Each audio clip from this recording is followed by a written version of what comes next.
بسم اللہ الرحمن الرحیم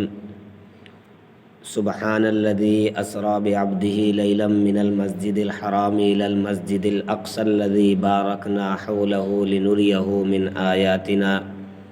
انه هو السمیع البصیر۔ صدق اللہ العظیم۔ محترم معزز سامعین کرام، عزیز دوستو، آج جو آپ حضرات کے سامنے کچھ بات کرنی ہے وہ فلسطین اور بیت المقدس یعنی مسجد اقصیٰ سے متعلق ہے۔ ابھی کچھ دنوں سے سوشل میڈیا کے اوپر، ٹی وی کے اوپر، بڑے فونوں کے اوپر ہم سبھی حضرات دیکھ رہے ہیں وہاں کی کیسی حالت ہو رہی ہے۔ ہمارے بڑے بڑے علماء کے بیانات آ رہے ہیں اور اسی طریقے سے وہاں کی نیوز بھی ہم دیکھ رہے ہوں گے، معلوم چل رہا ہوگا کہ وہاں کیسی حالت ہو رہی ہے۔ بچوں کو شہید کیا جا رہا، چھوٹے چھوٹے بچوں کی گردنیں اڑا دی جا رہی ہے، اسی طریقے سے ماں باپ کو شہید کیا جا رہا، بم ڈالے جا رہے ان کے اوپر، پتھروں کے نیچے دبا دیا جا رہا۔ ایسے نازک حالت کو دیکھ کر کے اور ایسی حالت کو دیکھ کر کے ہمارا کلیجہ باہر آنے لگتا ہے۔ تو مجھے ضروری معلوم ہوا کہ آپ حضرات کے سامنے ہمارا قبلہ اول بیت المقدس یعنی مسجد اقصیٰ اور فلسطین کی جو سرزمین ہے اس کی کیا تاریخ ہے، اس بارے میں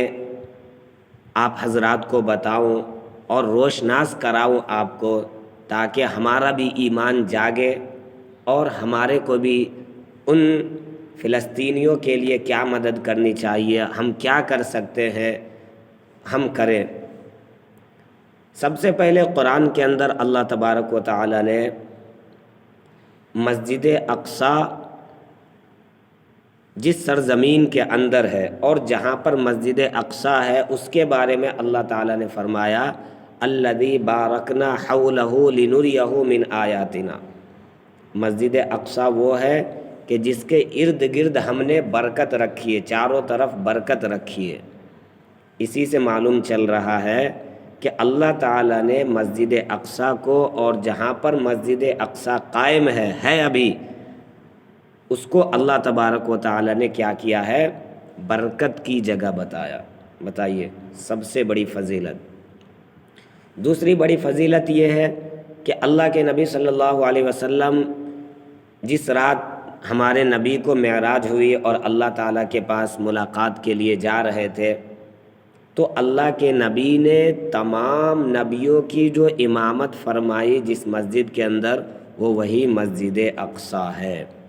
یعنی 1,24,000 نبیوں کی روحوں کو وہاں پر جمع فرمایا گیا اور تمام کی امامت ہمارے نبی صلی اللہ علیہ وسلم نے فرمائی۔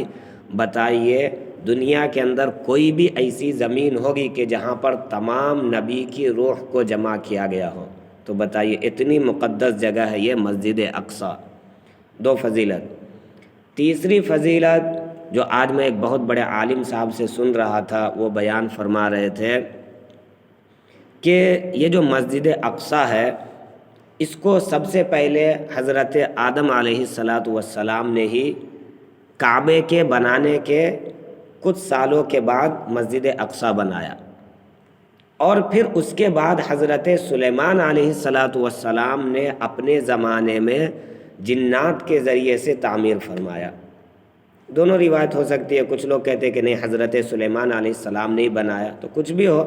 لیکن حضرت سلیمان علیہ السلام کی طرف زیادہ منسوب کیا جاتا ہے اور فرمایا جاتا ہے کہ انہوں نے جنات کے ذریعے سے بنائی ہے مسجد۔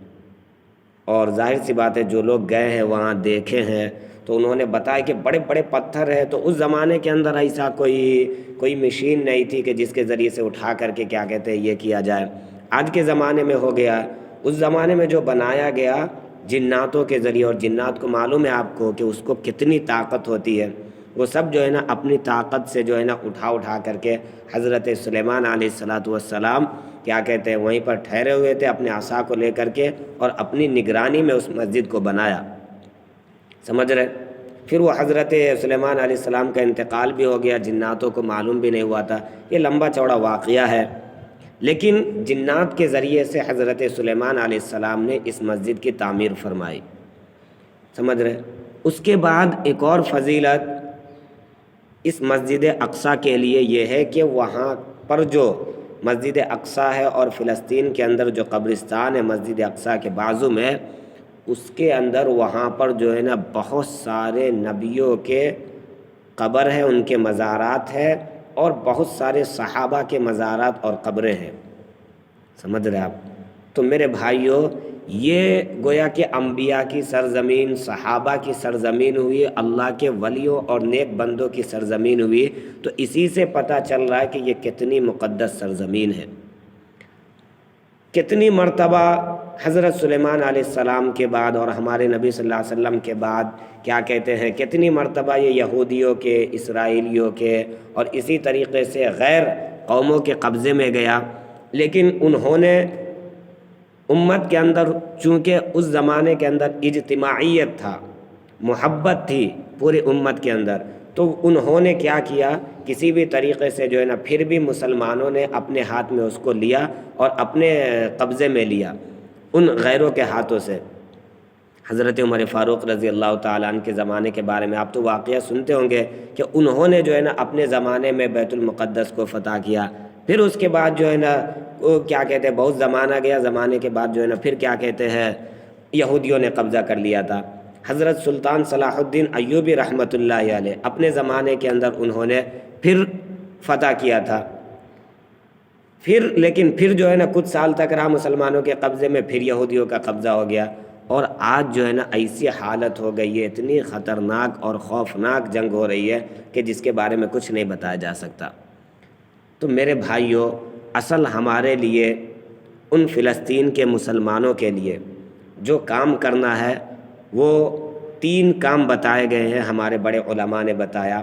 سب سے پہلا کام یہ ہے کہ ہم وہاں کے مسلمانوں کے لیے، اور جو وہاں پر بچے بڑے بوڑھے سب شہید کیے جا رہے ہیں، ان کے لیے دعا کریں۔ سب سے اہم کام ہے، سب سے پہلا کام دعا کریں ہم ان فلسطین کے مسلمانوں کے لیے، اللہ تبارک و تعالیٰ سے راتوں میں اٹھ کر کے، دن میں اٹھ کر کے ہم کیا کریں، ان کے لیے خاص طور سے جو ہے نا دعا کیا کریں، سمجھ رہے۔ یہ ہمارے لیے سب سے پہلا اور سب سے اہم کام اور سب سے ضروری کام ہے کہ ہم وہاں تک پہنچ نہیں سکتے، سمجھ رہے، تو ہم کیا کریں، ان کے لیے جو ہے نا دعا کریں۔ دوسری بات جو ہمارے کو کرنے کا ہے کہ ہم لوگ سب جو ہے نا بڑے بڑے فون چلاتے ہیں، ہمارے آئی ڈی ہے، ہمارا چینل ہے، ہم لوگ جو ہے نا اسٹیٹس پتہ نہیں کیا کیا لگا رہے، بھائی وہاں کی ویڈیوز کے جو ہے نا ہم اسٹیٹس لگائیں،